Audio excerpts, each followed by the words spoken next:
pour installer le module Node.js, ça veut dire les bibliothèques, je vais demander tout simplement npm install. Alors ici, pour installer les bibliothèques Node.js, comme ça, pour donner la main à travailler avec les différentes composantes de React. Alors pour cela, je vais taper le npm install. Alors voilà. Alors maintenant, il va chercher sur les bibliothèques Node.js et il va télécharger les bibliothèques et déposer dans notre dossier, bien sûr, Star. Alors, je répète, on est en train de créer un projet pour la première fois au niveau de React JS. Alors, la première étape, on a tout simplement utilisé la commande create npm create vite aerobus class test. Alors, bien sûr, on a suivi les étapes de création du projet et après, on a tout simplement accédé à notre dossier. On a utilisé la commande code point. Alors ici, tout simplement, tout simplement la commande code point pour ouvrir le dossier avec l'éditeur VS Code.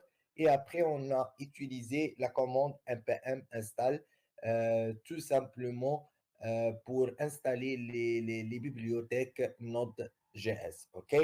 Alors, en attendant le téléchargement et l'installation des bibliothèques, on va commencer une description à notre projet. Alors voilà, ici, il a ajouté le dossier Node module. Alors voilà, le Node module. Alors ici, il est en train d'installer et d'importer les bibliothèques. Alors ça, c'est le résultat tout simplement. Voilà, ici, il m'a dit tout simplement, il a ajouté 225 packages à notre bibliothèque. Alors, tout simplement, ici, sur notre dossier, voilà, on a tout simplement tous les bibliothèques téléchargées et les packages téléchargés. Bien sûr, ce sont des packages de la bibliothèque Node.js sont installés dans notre projet pour utiliser facilement les différentes composantes React.js. Alors, bien sûr, je vais tout simplement commencer tout simplement à faire une présentation sur les différents fichiers présentés dans notre dossier de travail. Alors, bien sûr, le dossier Node module, c'est un dossier tout simplement qui contient toutes les bibliothèques de la framework Node.js. C'est tout simplement de la bibliothèque React.js pour utiliser la bibliothèque React.js. Vous avez un dossier public. Alors, bien sûr, comme son nom dit, c'est un dossier qui vous permet de sauvegarder tout ce qui est public sur votre projet. Si vous avez, par exemple, des images publiques, des vidéos, etc. Et vous avez le dossier source. Alors, au niveau de dossier source, ici, on va mettre toute notre source de travail de notre dossier. Alors, ici, tout simplement, on va sauvegarder tout le travail, toutes les composantes, tout simplement ici. Et aussi, vous avez le dossier ACS pour tout ce qui est multimédia, si vous voulez tout simplement sauvegarder des photos, etc. Alors, pour le CSS, nous avons deux fichiers. Nous avons le fichier index.css. C'est un fichier qui est appelé dans le fichier main. Voilà, ici, main.js. C'est tout simplement, c'est le fichier de démarrage. C'est l'équivalent de index.html. C'est le fichier de démarrage de notre projet. Alors, ici, on a appelé un fichier index.css. Et aussi, on a appelé la composante app. C'est comme nous avons dit que app, c'est la composante principale, c'est la composante avec laquelle notre projet va démarrer. Alors ici, on a importé la composante app et on a appelé ici. Alors comme ça, tu peux tout simplement créer une composante. Tu peux appeler la composante ici avec import et après, tu vas l'appeler la composante ici. Alors ça, c'est la fonction principale, c'est le main.jsx. Ici, on a tout simplement, on a appelé bien sûr le framework, la bibliothèque React et React DOM client. Et tout simplement, tout simplement, on a appelé le fichier index.css. Alors, j'ai dit que le fichier index.css, c'est un fichier qui vous permet de sauvegarder tout ce qui est propriété CSS générale sur votre projet. Et aussi, on a appelé la composante app.jsx. C'est la composante principale. Et nous avons aussi un app.css, d'autres fichiers CSS que tu peux utiliser, bien sûr, pour définir tout simplement les propriétés CSS pour vos balises HTML. Et bien sûr, le fichier app.css, il est appelé dans la fonction, voilà, ici, il est appelé dans la fonction app.css. Alors ça, c'est la fonction principale. C'est la fonction app.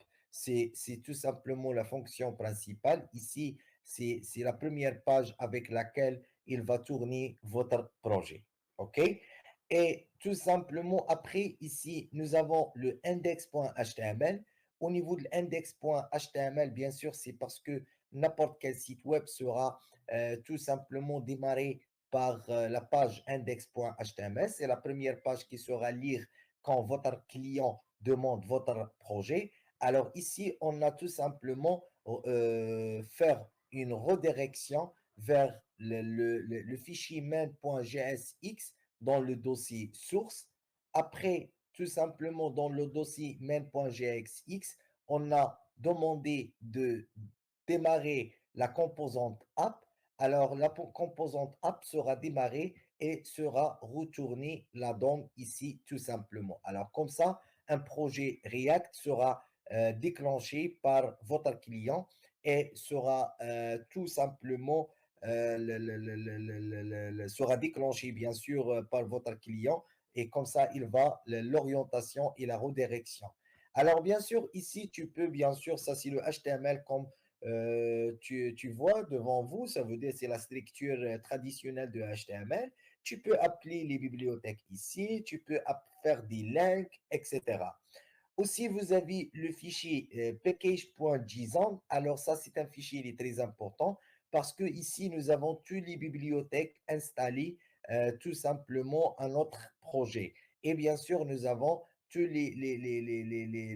simplement toutes les informations nécessaires tout simplement à notre projet. Par exemple, ici, il a dit qu'on utilise la version 19.1.0 de React et aussi la même version au niveau de React DOM.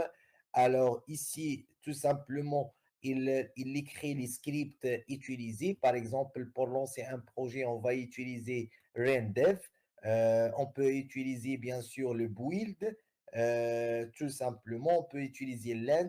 Alors ici, on va tout simplement définir comment on va lancer notre projet. Alors ici, pour lancer notre projet, on va utiliser la commande npm run dev.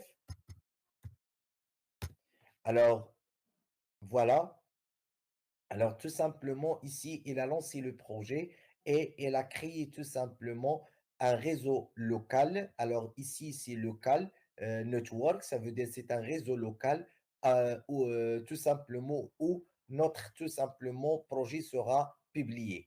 Alors, bien sûr, ici, il m'a donné une adresse HTTP, bien sûr, puisqu'on va travailler le web, on va travailler avec le protocole HTTP, localhost avec, ça veut dire c'est localhost, avec un port 5173. Alors, je vais faire copier et après, je vais tout simplement lancer notre projet.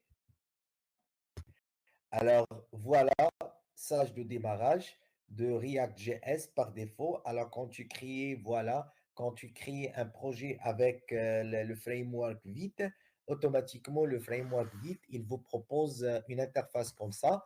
Alors, bien sûr, ici, il a inséré le logo de le framework Vite. Ici, le logo de React.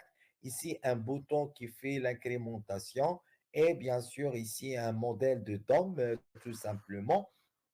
Alors, bien sûr, tout le view que vous avez ici, ça veut dire que tous les composantes ici, que toute la DOM que vous avez devant vous, il est écrit, bien sûr, ici au niveau de app.js. Alors, voilà. Alors, voilà. Ici, vous avez tout simplement le bouton Count.